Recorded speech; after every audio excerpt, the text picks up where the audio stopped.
Brandon Tonner-Connolly, the production designer of Reservation Dogs, and I was fortunate enough to be the production designer on the show for 3 seasons. I think there are many things that made the project special to me, but for the most part, I think just getting to be a small part of, telling stories that hadn't really been told before in a warm and authentic way was incredibly meaningful and special to me, and something, like I said, I felt really kind of lucky to be a part of. And it was kind of, a smaller show or modestly budgeted show. And kind of one of my priorities coming into it was to, really honor this quote that I heard from Lily Gladstone that said, the work is better when you let the world inform the work.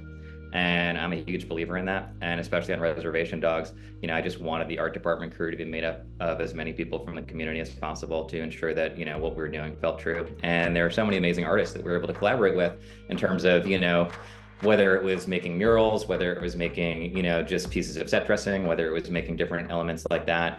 Each one kind of added its own sort of unique character to it and its own kind of texture to it.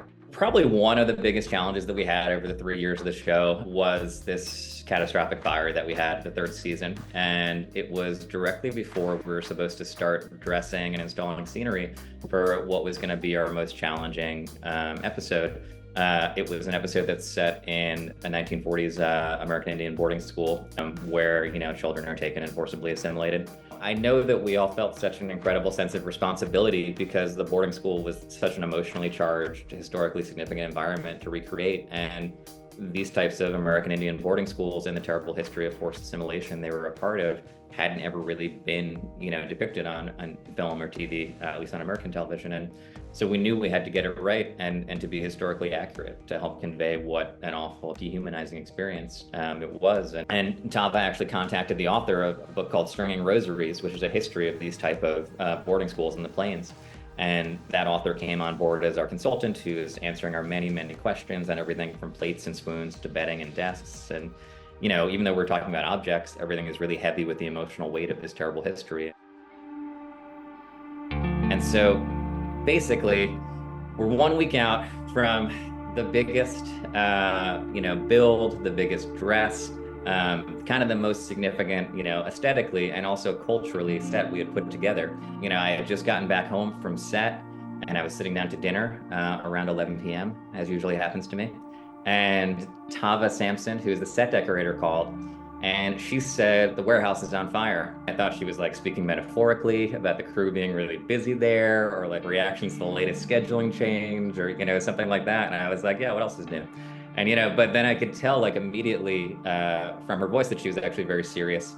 And she said, no, the warehouse is literally on fire. I'm watching 5 fire trucks trying to put it out right now. And I met Tava, the lead man, the construction coordinator, and various other art department crew members there, and we kind of just watched it all burn down, honestly. So everything we had built and sourced, which was custom milled scenery, museum piece rentals, priceless heirlooms on loan, that was all destroyed. And everything had either been burned in the fire or soaked by the hoses as they tried to put the fire out.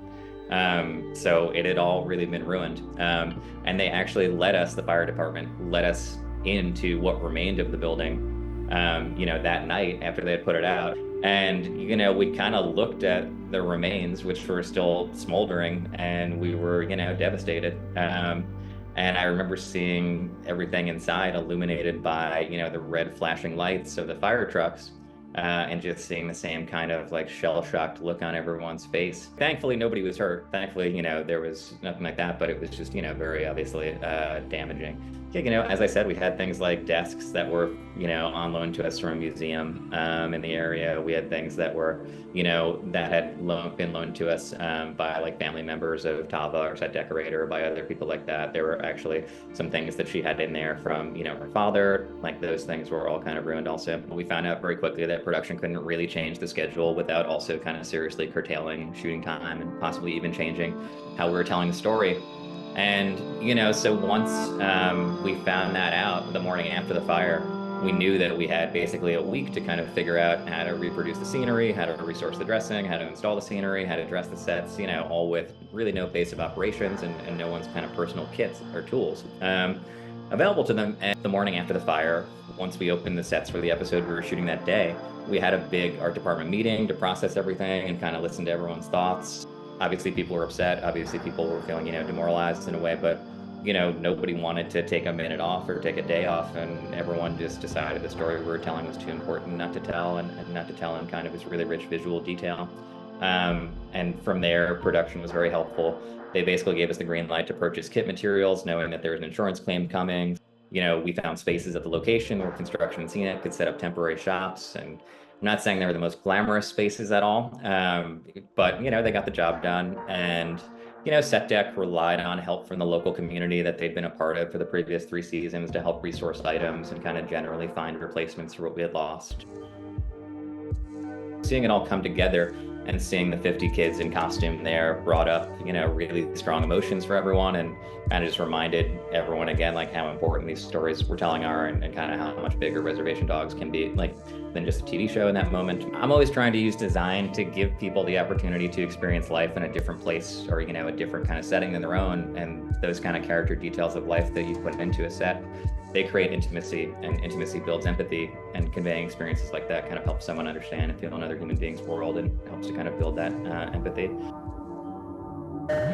I felt so incredibly grateful to have been such a small part of telling a story that I think is so important, and to have had so many people in the art department who also kind of prioritized that, and who also kind of believed so strongly in that, and to have had such an amazing group of people on the show in general, and who really had faith in the power of storytelling, and who put in so much hard work based on that faith, and who put in so much hard work based on their belief that what they were doing was telling this important story.